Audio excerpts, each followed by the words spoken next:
From the uncovering of Leroy Benjamin's body in a drainage ditch off Harlow Boulevard to the discovery of the skeletal remains of Corbin Johnson in Northwest Jacksonville, in this video I'm walk y'all through a list of every op that Foolio brutally killed, and first on the list we have Youngie A's brother, Trayvon Bullard. Who better to start this list with than Foolio's greatest op, Youngie Ace? Unfortunately, in this tale of Foolio's brutality, it wasn't Youngie Ace that got killed, it was his younger brother that suffered the consequences. However, Youngie A didn't leave unscathed. He got shot 8 times in the attack. How did this go down? The night of June 5, 2018 started as a celebration. Youngin Ace was out with his brother Trayvon Bullard and 2 close friends, Royale Devon Smith Jr. and Jacob Groover. They were out celebrating Trayvon's 18th birthday, a milestone that should have been filled with joy and laughter. As the night drew to a close, they decided to head home. The atmosphere was relaxed, and their guard was down as they talked about the good time they had just had. Little did they know their lives were about to be shattered in the most brutal way imaginable. When the group pulled up to a red light, suddenly out of nowhere another car pulled up beside them and opened fire, unleashing a hail of bullets on Ace and his friends. The scene was chaotic and horrifying. Bullets flew through the air, shattering the windows and tearing through the car. Ace was hit 8 times. He was shot once in the hand, once in the arm, and 6 times in his buttocks. Despite the excruciating pain, Ace tried to protect his brother and friends, but the attackers were relentless. I tried to like shield my little brother, 23, it was his birthday. So I tried to shield him and make sure he was good. But Trayvon, Royale, and Job were all hit multiple times. Trayvon was shot 3 times, Royale was shot once, and Job was shot multiple times as well. When the gunfire finally stopped, the aftermath was devastating. Trayvon and Royale were pronounced dead at the scene. Jacob was rushed to the hospital but succumbed to his injuries shortly after. Ace miraculously survived the attack, but in critical condition, fighting for his life. By now, why all are probably wondering how Foolio has anything to do with this murder. Well, I'm going to give you a backstory. Foolio had a cousin, Zion Brown, who was murdered in his home in 2017 by DeAndre Thomas. With a little bit of research, it was clear that DeAndre Thomas and Youngin Ace were close friends and in the same gang at TK, so it's very possible that the attack on Youngin Ace in 2018 was a payback for what they had done to Foolio's cousin in 2017. Then he wrote a whole song, "When I See You," dedicated to the details of the murder. The lyrics go, "Light them boys up like the 4th of July. They got caught lacking. The world want to know why. Went out to eat on his birthday. 4 shot, 3 dead in the worst way." To add to that, in his song list of dead ops, Foolio raps, "Ace the only one survived. Seem that blessed. If you ask me, he's still trying to beef. Remember you lost." 3 lyrics like these have stirred up rumors and speculations on Foolio's possible connection to the attack and murder of Youngin Ace's brother, Trayvon "Bullet" Corbin Johnson. The story of Corbin Odell Johnson's disappearance begins on a seemingly ordinary day, July 11, 2018. Corbin, 18 years old at the time, was last seen by his friends and family going about his daily routine. But what started as a normal day soon turned into a nightmare that would haunt his loved ones for an entire year. On the day he disappeared, he had a job interview lined up at Amazon at 4:00 p.m. According to the missing person report, Corbin's father, Corey Mormon, dropped him off around 5 p.m. Corbin communicated with his buddies Jerika Sims and another companion on FaceTime, mentioning that he was waiting for a vehicle after his interview and asking if they could bring him something to eat.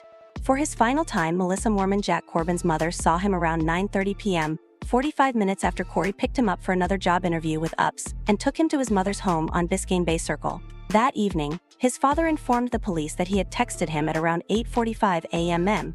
Concerns started to develop by 6:30 p.m., but when Corbin did not react to his father's text, "I never received an unusual response from him." On July 13, Corbin's family officially reported him missing. The Jacksonville Sheriff's Office launched an investigation, but despite their efforts, no leads emerged. For an entire year, Corbin's trail went cold.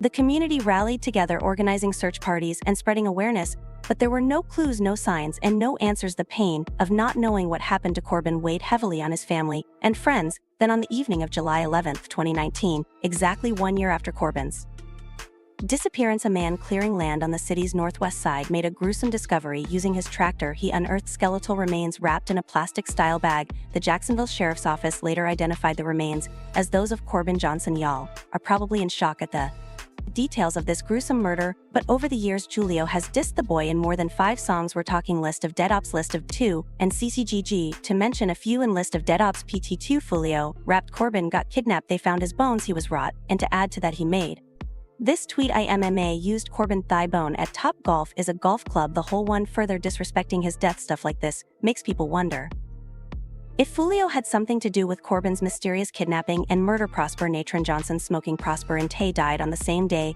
That's a lyric from Foolio's song list of Dead Ops PT2. While it's not uncommon for them to talk fake or lie in their songs, this particular lyric is just too bold to ignore, almost like a clear admission to the crime, stirring up rumors that he killed them, or had some of his gang members and KTA do the job. How was Prosper killed? The shooting took place in the 7,300 block of Linda Drive, just northwest of Lim Turner and Interstate 95. It was a Sunday evening around 9 p.m.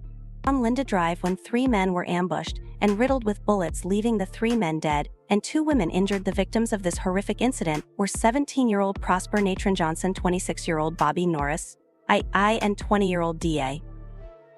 High. One woman who was a witness said she saw bodies lying on the street and compared the shootout to a war zone. The parking lot of the nearby apartment complex quickly filled with concerned residents and onlookers, all desperate to find out if their loved ones were among the victims. The scene was chaotic, with people frantically searching for answers. When the police and medical assistants arrived, Prosper and Ron Johnson, Bobby Norris, and D.A. High were all pronounced dead. As seen, the 2 women caught in the crossfire were taken to UF Health Jacksonville. Initially, it was believed that both women were shot, but later it was determined that only one was wounded by gunfire while the other was injured. In the ensuing chaos, it was also very difficult for the officers to do their jobs. Investigation was slow as residents were reluctant to speak due to fear for their safety. Police found a bullet hole in one car and 2 flat tires on another, likely caused during the shooting. However, the police gave no notice and no arrests were reported. The neighborhood had seen its share of violence. The December before the shooting, 53-year-old Ahmad Miles Franklin was shot and killed while waiting for a child to return home. In July 2009, 23-year-old Kelly Richard Hill was found dead in his car with a bullet hole in the window. These incidents have left residents feeling unsafe and desperate for change. Big Baby Dion Crowden was a 16-year-old student at Rains High School in Jacksonville, Florida. He was actively involved in the Grand Park Athletic Association,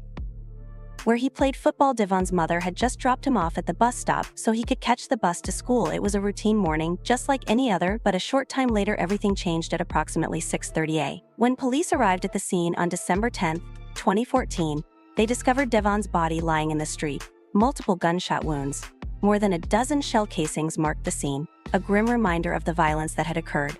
He was waiting to go to school, not selling drugs, when he was shot and killed.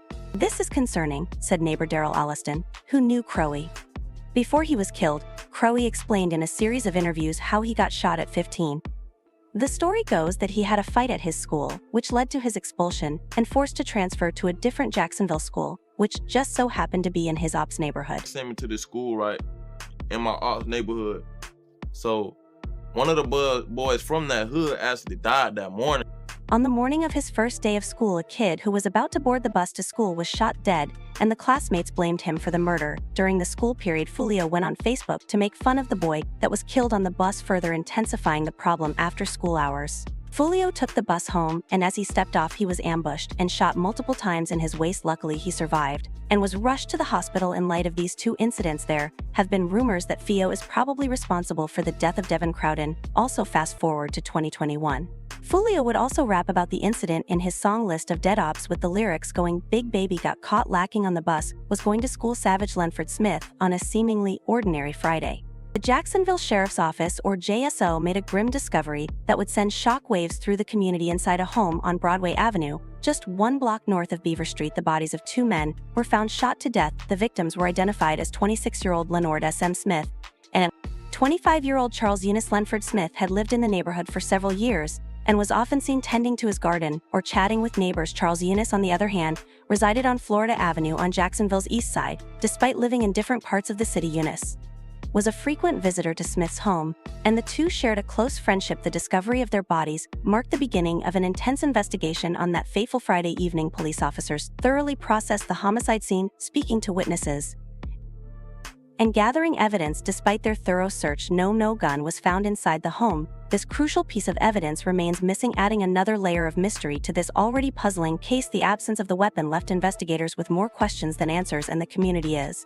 left wondering who could have committed such a heinous act. The Jacksonville Sheriff's Office has urged anyone with information to come forward, emphasizing the importance of community assistance in solving this case. While everyone in Jacksonville has been quite silent on the matter, Foolio on the other hand, has been very vocal on murder in his songs. In List of Dead Ops he raps, "I heard Lenford was sliding, he died with stripes like a tiger." This has raised rumors that Foolio might have sent people to kill Lenford. In the wake of this tragedy, friends and family came together to honor the memories of Lenford Smith and Charles Eunice. Their lives, though cut short, have left a mark on those who knew them. On the night of March 10, 2019, Jacksonville was rocked by a brutal ambush that left 30-year-old Jeremy Brookins, known as R. Dead R. A member of Jacksonville rapper Young Ace's entourage, was caught in a deadly crossfire at the Hampton Inn parking lot.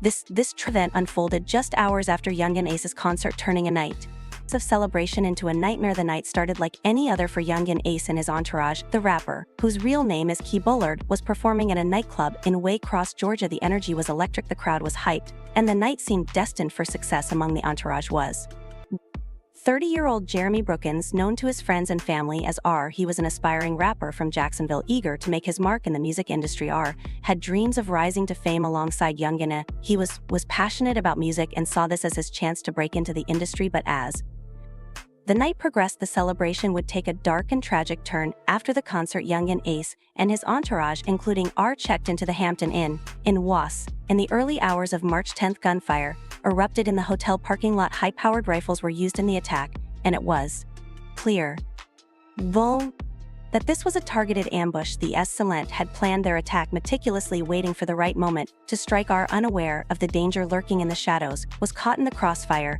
and died at the scene. "The boys that shot my son, I wish that they could get into my head so they can see the pain that they caused," said R's mom. She added that her son wanted to be involved in the music industry and that lifestyle is what put him in a cemetery on Jacksonville's north side. Veronica Dixon Brookins, Jeremy's mother, was devastated by the loss of her son. She believed that the ambush was a result of a feud, or as they say, beefing, and that her son was caught in the middle. The Waycross Police Department, along with the Jacksonville Sheriff's Office, launched an investigation into the ambush. 3 Jacksonville men, believed to be with Young Ace, were arrested on unrelated charges hours after the shooting. Despite some leads, there were no hard suspects in the case. Important to note that the attack wasn't necessarily on R, but Young Ace, and when you connect the dots and ask who Young Ace's biggest ops was at the time, Foolio's name definitely comes into question. There had been a lot of beef between the KTA Kill Them All gang that Foolio represented and a TKAC's top killers, which Young Ace belonged to. The feud between Jacksonville's KTA and a TK is a tale of violence, revenge, and territorial disputes that have left an indelible mark on the city. The roots of this beef can be traced back to personal vendettas and territorial disputes. Both gangs are heavily involved in the local drug trade, which has only intensified their rivalry as they vie for control over lucrative territory. During that period, there were many attacks and retaliation. One of the earliest and most significant events in this feud occurred in 2019. Hakey Robinson, better known as Chew, a prominent member of a TK and an aspiring rapper, was accused of murdering Charles McCord, a member of KTA. The murder took place in broad daylight, shocking the community and setting off a chain reaction of violence. When it comes to the death of R, there's a probability that it was due to the ongoing bad blood between both gangs. To add to that, once again due to his lyrics in the song CG's, Foolio's involvement in the attack comes under suspicion. In the song, Foolio raps Shug and RM smoking them just for playing around, a bold confession to make in such a sensitive case. While Foolio was not charged, many still believe he was somewhat involved in the crime. Leroy V. Benjamin. The discovery of Leroy Benjamin's body in a drainage ditch off Harlow Boulevard near Fender Drive has left the Jacksonville community in a state of shock and disbelief. On a Friday morning, 2 students walking to school made a gruesome discovery that would forever alter their lives and the lives of those in the neighborhood. The lifeless body of 28-year-old Leroy V. Benjamin, IV, lay in the ditch, a stark reminder of the violence that had taken place the night before. The police launched a homicide investigation, with neighbors reporting hearing gunshots the night before. Speaking of gunshots, in the song of Dead Ops, PT2 Foolio raps, "Tay felt that switch, Ben, he and I shot back at you, how the why all drop. Why all clip." These lyrics have raised many eyebrows. To be honest, it sounds like a confession to the crime. Although Foolio was not charged, many suspect he was involved. Benjamin was no holy man. His past was marked by a previous conviction as an accessory in a murder case, adding a layer of complexity to this tragic story. In March 2013, Benjamin was released from prison after serving time for his involvement as an accessory in the murder of Tyrone Beasley. Beasley's disappearance from Jacksonville in December 2004, just a day before his 18th birthday, startled the community. His body was found a month later in Camden County, Georgia, badly decomposed and bearing the marks of a brutal end. Benjamin, along with 4 others, was charged in the case. He was accused of helping transport Beasley's body to Georgia. and was sentenced to prison in September 2007. The discovery of Benjamin's body brought to light the broader issues of crime and violence in Jacksonville. The city, which has seen its fair share of violent incidents, was once again in the spotlight. The community is calling for justice, not just for Benjamin, but for all victims of senseless violence. The installation of a historic marker for the Dollar General shooting is a stark reminder of the lives lost and the need for change. Eldridge. It was July 19, 2017, when the Jacksonville Sheriff's Office received a distressing call about a shooting at the intersection of North Pearl and West 24th Streets. What they found upon arrival was a scene of unimaginable horror at approximately 400 p.m. Officers responded to reports of was shooting. Upon arrival, they discovered a young man later identified as Eldridge Buford, 23 years old, inside a parked car. He had been shot multiple times and was pronounced dead. At the scene, witnesses reported seeing 2 or 3 men approach Eldridge's vehicle before opening fire. The gunman then fled the scene in a sedan, which quickly disappeared from sight. The motive behind this heinous act remains unclear, and investigators have not confirmed if the shooting was gang-related. I heard the gunshots and saw the car speeding away. It's terrifying to think that something like this could happen in our neighborhood. Eldridge didn't deserve this. According to News4Jax records, this marked the 72nd homicide in Jacksonville that year, and the 6th in the month of July alone. The sheer number of homicides was a stark reminder of the violence that plagued the city. While the killer is unknown, Foolio gave a hint to why Eldridge was killed in his song List of Dead Ops. He wops Eldridge died, he was snitching. Damn, either way he was going to get it. This whole situation gets even more complex when new information on the murder was released. Turns out that Eldridge had a Facebook page that in hindsight revealed signs of the trouble ahead. Just 4 hours before his untimely death, Buford posted a chilling message: "I can't put my trust in anybody." This statement, seemingly out of nowhere, hinted at a deep-seated mistrust and paranoia. It was as if Buford sensed the impending danger but felt powerless to escape it. 3 hours before he was gunned down, Buford posted another cryptic message: 1,000 pills look like a jar of Skittles. This post not only suggested his involvement in illicit activities, but also indicated a level of recklessness and bravado. A friend responded, "I'm coming through later, big man," to which Buford replied, "Yes sir, be on the corner." This exchange foreshadowed the tragic events that would soon unfold on the corner of North Pearl and West 24th Street. Amidst photos of himself and what appeared to be his children were images of a handgun, a pile of white pills, cash, and marijuana. These images painted a picture of a man deeply entrenched in a dangerous world. The presence of a handgun suggested a need for protection, while the drugs and cash indicated involvement in illegal activities. Just over 2 weeks before his death, Buford posted, "It's all about longevity, got to be here to enjoy it." This post suggested a desire for a long and fulfilling life, yet it was juxtaposed with the dangerous lifestyle he was leading. It was as if Buford was caught between two worlds, one where he sought stability and longevity, and another where he was constantly on the edge. On July 9th, Buford posted, "Time to switch up. I want to get that real money, that legal money most won't understand." This post indicated a desire to turn his life around and pursue legitimate means of income. However, the phrase "most won't understand" suggested that he felt isolated, possibly due to the influence of his social circle or the environment he was in. There's also a possibility that he was about to come clean to feds. Remember, Foolio rapped, "Eldridge died, he was snitching." Buford's arrest record, though short, was telling. In April 2016, a SWAT team, a narcotics unit, and a violent crime impact team raided a home on Silver Street.